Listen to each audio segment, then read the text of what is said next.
Rahim is actually a platform that allows community members to canvas and actually chronicle their experiences with police. And so now you have a purpose. This is Blair Durham with Black Wall Street Today, your media hub for all things Black entrepreneurship, politics, news, and events in Hampton Roads and beyond. When I say black, y'all say Wall Street. Black Wall Street. Black Wall Street. And now, more Black Wall Street Today with Blair Durham. Greetings. Welcome back to Black Wall Street Today with Blair Durham. It's the 102nd edition of our show. We're focused today on this idea of building wealth, and our next guest is Charles Corprew. He is passionate about revolution, not the bloody riots that mar cities and countries, but the opportunities we all have for personal and global transformation. As an educator for the last 20 years, Charles has worked to change the trajectories of America's most precious demographics. Charles taught middle school social studies, coached baseball, and had the fortunate experience of teaching psychology at Green Run High School, his alma mater. Charles later earned his PhD in psychological science from Tulane, where he focused on resilient outcomes for boys and men of color. After successful tenure as a professor, Charles believed there was more to sitting behind a desk and writing about how things should be. Thus, he started his social venture, where he worked to bring racial and gender equity to the consciousness of organizations around the country. Welcome to the show, Mr. Corprew. How are you? I'm good. Thank you for having me. I appreciate it. I'm super excited to have you today. So let's talk about your current work, CamelBack Ventures. What is it that you do through the organization? So CamelBack Ventures is a wonderful organization founded by our CEO, Ann Walker, in New Orleans.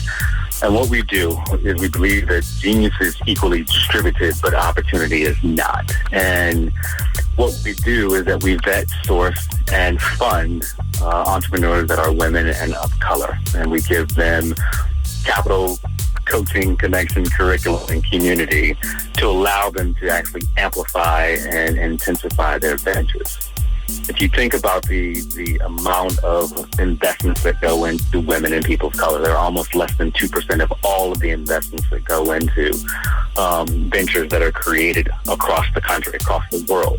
And so we're trying to ensure that people who think about these robust ideas that also have a social impact, as you talk about in your show, have the ability to stand up their organizations and get the necessary resources that they need to actually be successful. So it's a wonderful job. And what we did back in the summer of this year was knowing that COVID was going to hit, and back in the recession of 2008, 2009, almost half of these small businesses that were begun by women and people of color actually failed. And so we said we were not going to allow this to happen for our ventures. So we started an alumni relief effort where we have the ability to bring a ton of resources from all over the country, whether it be monetary or in-kind services, to help them build up and bolster their ventures. Wonderful. Love the platform, and certainly in harmony in terms of the vision. A lot of the work that we do with Black Brand is around responding to the same need. So glad to know that CamelBack is a thing. Can you speak a little bit in terms of the application process? How does an entrepreneur go about getting involved? Right. That's a great question, Blair. Usually, in a normal situation, I would be mired in applications right now. Application cycle usually opens in early August. Last year, over the last 2 years, we've had an application process where we had 500 ventures that were created by women and people of color apply for CamelBack Ventures. Yeah. What we've tried to do in our application process, my colleague Caroline Lukwicki, who basically heads that effort, is that we try to make it equitable. Many times when you apply to an organization, it's this long written application. But knowing that, some people are better in front of the camera, Blair. Some people are written, some people are oral. And so we've made this process equitable, and so people can choose the format that they'd like to apply with. And so there's certain questions that we ask about the fit of the venture, their value proposition, and their problem statement, the market that they're actually venturing into, how well do they know their industry. And as they move through the application process, we want to know, right, have they actually engaged with their communities? What are the communities actually saying about them? So as we're making this decision about our investments in the social capital that we're going to invest, that we know that they're going back and actually working with the markets and the industries and the customers that they actually say they are, and they're actually making some impact.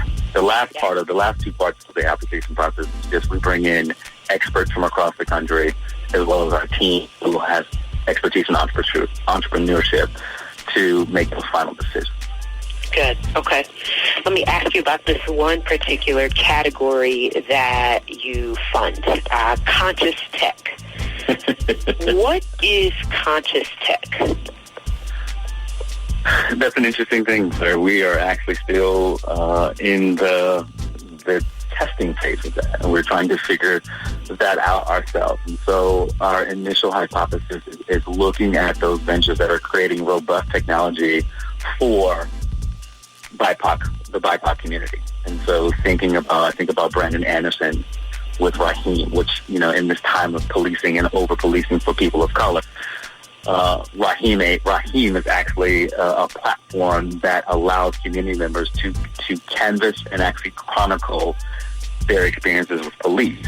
And so now communities have all of this big data, which I love, Blair, is the ability to use data to actually impact policy, to create policy. Mm-hmm. And so Raheem is this policing app, this community app that actually involves policing. And so now, as community activists go in and want to work with policing organizations, they're saying these are the interactions that are happening in our community. It's not like there's this subjective nature to it. Mm-hmm. We're saying we've got the data. Now let's talk about how do we shift if the interactions are nefarious. How do we shift policies? Like, how do we change the attitudes and actions of our policing force? Yeah. Interesting. I'm just perusing the CamelBack Ventures website. And so you're funding entrepreneurs from all over the country, not just the New Orleans area where the organization is founded. That's correct? Yes, that's correct. Okay.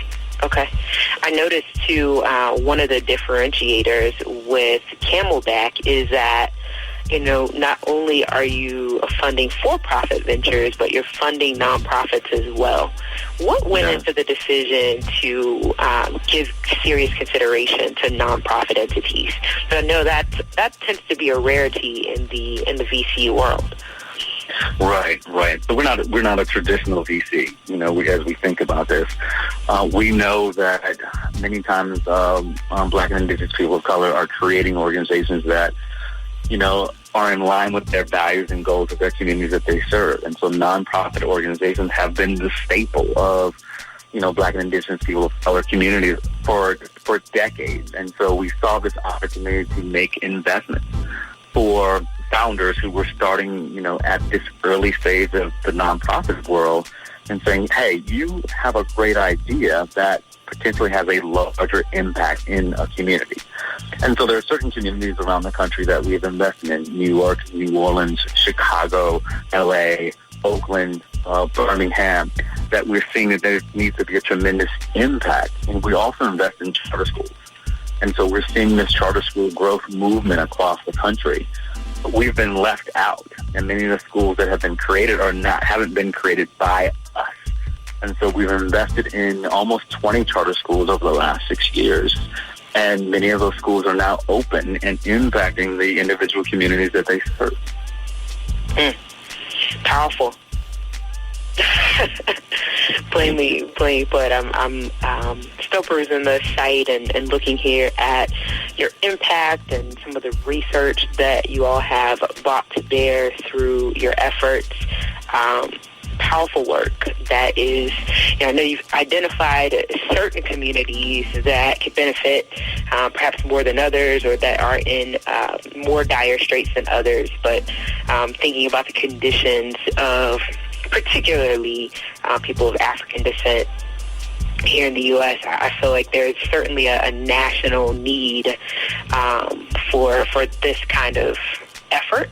What is long-term, 5-10 years out for CamelBack Ventures? Is the intention to kind of set up shop in every state, or what's your thinking there? I don't think it's for us to create to set up shop in every state. I think that as an organization, and what we're seeing now with the pandemic, is that you can be remote and still have a robust impact all across the country, all across the world. Our vision is to have livable communities with living wage jobs that are created by women and people of color. And so when we think about livable communities, you're thinking about, as you read in my bio, I grew up in Virginia Beach and Green Run. Right. My parents have lived in that house for 50 years. Being able to get up and have a middle class to upper class income where you can send your children to school. And where they go to school, they're getting a quality education. I think about Green Run High School and what it meant to me back in the late 80s and 90s, and early 90s, where, Virginia Beach at this time was a racist city, and created a diagram where most of the black kids had to go to Green Run. Mm-hmm. It was a mistake on the school board's part, because what they did was create a juggernaut in Green Run High School, basically from 85 to 91 until Salem opened. And what happened with our principal, Wiley French, is that he created an equitable environment for students. And so my worldview was created there. How I see equity now was created in that school. So we want to have that similarity where people are living and going to schools where children see the vastness and the creativity of everyone. To be able to understand what it means to eat lumpia with your Filipino colleagues, right? To go to the soul food restaurant and eat with us, right? To break bread with anyone and to have conversations and to understand the vastness of our differences, but also about our similarities.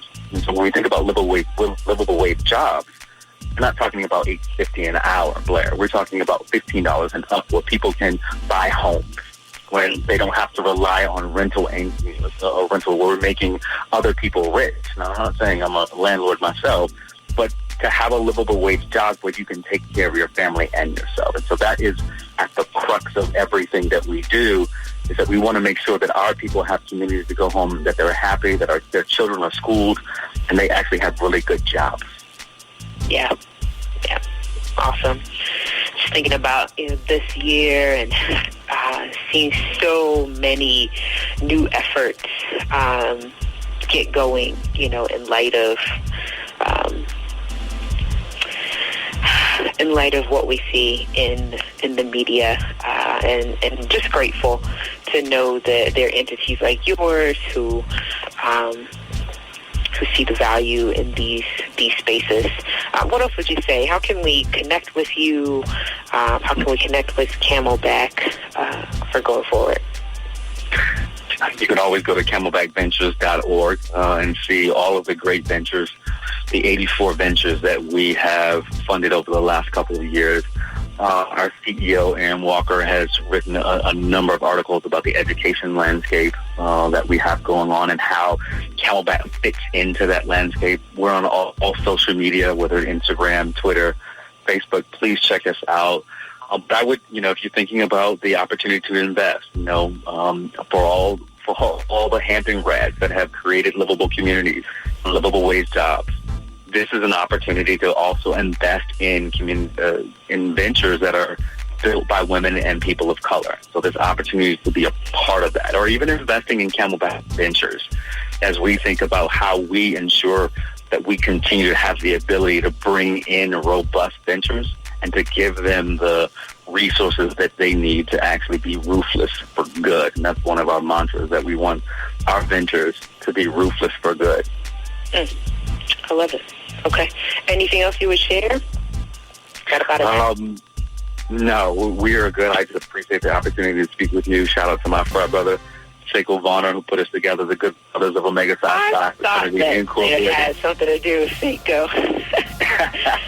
That's fantastic, and he's amazing. I saw the Green Run connection, and I said, well, maybe Seiko has something to do with it.